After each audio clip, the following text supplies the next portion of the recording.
Okay, here's a question that came in by email, Ellen. It says, here's a question I'd like to ask Ellen. I do understand that I am that which is perceiving, but I can't feel it. I also understand that that which is trying to feel, that which is trying to feel it must be the separate self, and I am identifying with it, question mark. How do I overcome this seeming paradox? I Hmm. have a vague intuition that through the body, as you are practicing with us, might be the way. Love, Sonia. Sonia, are you here? Oh, hi, Oh, Sonia. no, it's this Sonia. Is that Oh, your Sonia. question? Yes. Okay. Nice to see you, Sonia. Yes, it is my question. Thank you. Yes, well, at the heart of the matter, your question, I think. I mean, especially in terms of this approach that we've been sharing this month, because as I think when we start out exploring the understanding of our true nature, often we start out exploring it with the mind, going to satsang, going to teachings such as the Course of Miracles. Not that the Course of Miracles is only a mind exploration, but we start out reading or we find a teacher, and most of us, we get it. You know, there's a big yes. Sometimes we hear something and we go, yes, I understand this. I understand that myself, my deepest self is not limited or bound by the body. Mind was not born, will not die. We have a glimpse of that, and then we continue on our. Sorry, I need to put you back on gallery view, because I there we go. Then we as most of us, we continue the exploration, and at some point we realize, okay, this. I've understood this. I've even felt it, but I'm still feeling myself to be separate. Yeah. And so this is a lifelong exploration. But so the feeling of being separate is right. So it's no longer the belief, the thought belief in being separate. Now it's the feeling belief in being separate that needs to be addressed. And that feeling belief of being separate is mostly living in and as the body. Not just because it's a little bit of a ping pong between the body and the mind, but it's what we were exploring this month, when we go to the body without any preconception, without any agenda. What we find there is the separate self, in terms of a web of tension, feelings of fear, feelings of defending myself, the body, feeling I am encapsulated in this body and separate from you, the world, others. So what we encounter, and so what I'm trying to say to you, Sonia, is that the first thing we have to explore before wanting to feel myself to be awareness, we have to just be open to what is here. What is the situation when I go to my feeling? And as I just said, what we usually first feel is the feeling belief that I'm separate. But because we know better, Not.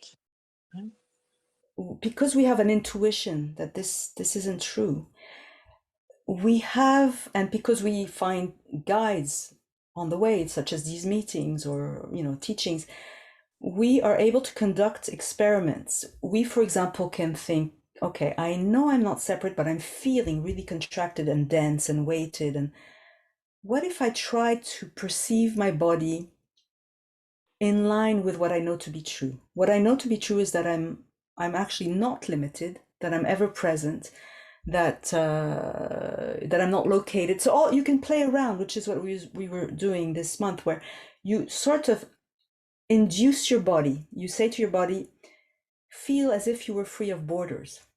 You say to your body, you say to your body, but in this case, your body is you, because you are mistaking yourself for the body. So you say to yourself, me, the body, I'm going to feel myself now free of borders. And you go through the body. You don't go or free of weight. I'm going to feel myself free of weight, or I'm going to feel myself unlocated.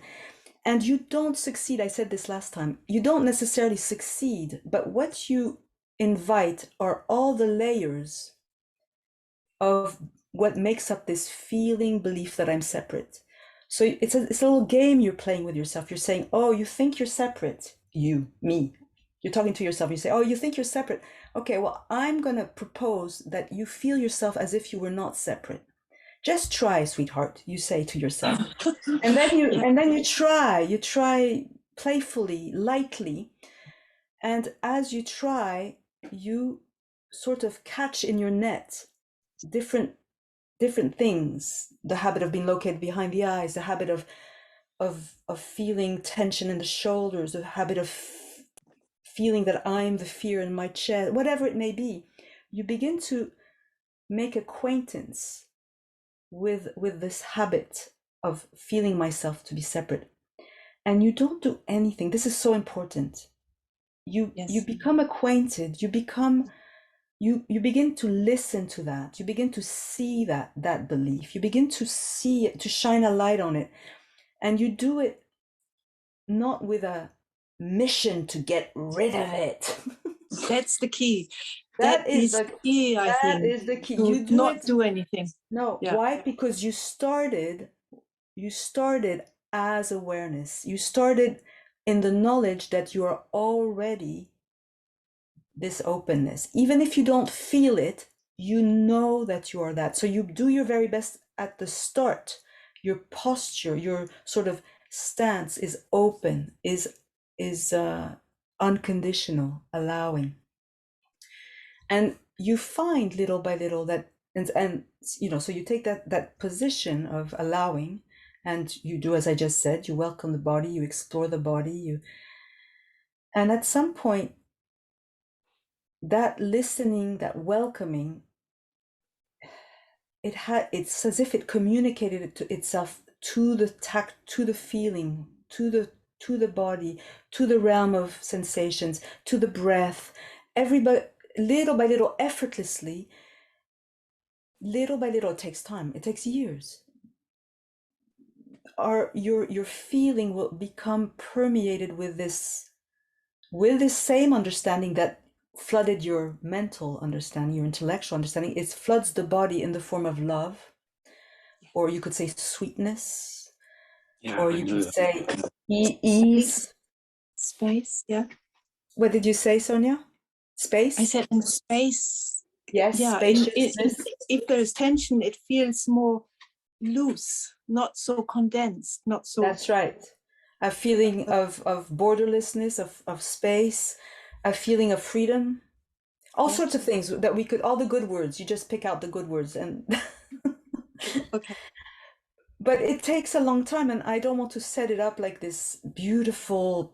It, you know, I always like to add that the experience of suffering that we all feel at times, and that we feel in the body, where we feel separate, we feel to be a fragment, we feel to be, I am sad, I am abandoned, all those,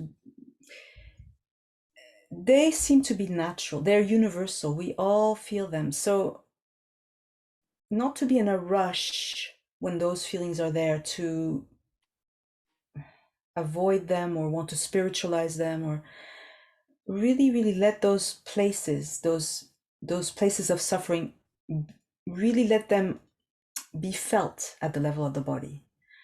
When there's a sadness or a feeling of being isolated or fearful, taste that feeling completely. Tell the feeling,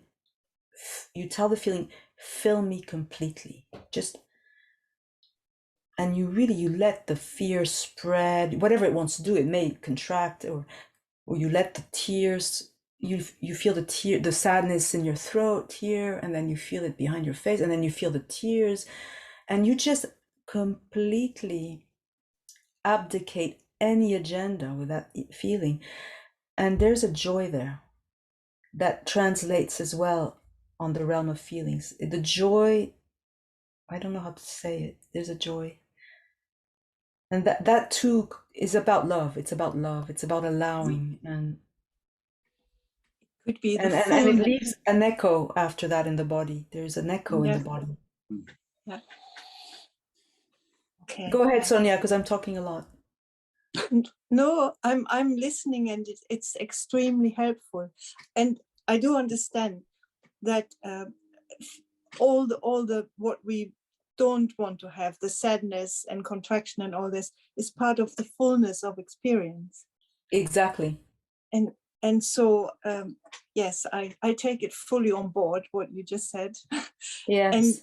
And I think that's what has started happening, because I feel this lightness, as I said last time. Yes. So it is the right way to proceed, I think. Yes, yes. And also another thing that I want to say to you and to all of us is, because it was so helpful to me, is my teacher, Francis Lucille, when he would guide these meditation, he often would say, if you're sitting on a chair, he would say, feel the friendliness of the support. That the earth under the body is not dead matter. It's everything is made out of awareness. So he would say things like that, like feel, like now, all of us right now, just to feel the unconditional friendliness of the support on which the body's resting. Just so simple. Or the friendliness of the space that extends beyond the body, that it's not dead. So then your skin sorts of to sort of something more vibrational, like there's something more alive that happens, this feeling more alive, more friendliness, less borders, less, as if, imagine a world where there would be less borders between countries, because we would really recognize. So it's a bit like that. It's like, oh, everything is made out of the same substance, and we know this with our minds, and we can say this spiritual idea, like everything is made out of awareness. But what about feeling that? Yeah. Experience. And again, don't try to feel it when you're in a very noisy, stinky train, that would be very difficult. But when you're in a gathering like this, or in your home, and you have a bit of incense, and it's a nice temperature, then really go for it. Really cultivate it. It will catch up with the rest of your life later. Right. You'll find actually that you're sitting in a train station. I don't know why I say trains, because I had to take a lot of trains when I lived in the middle of England, and I used to not like train stations very much. But suddenly one day you're in the train station, and you feel that quality of everything is sort of saturated with sweetness.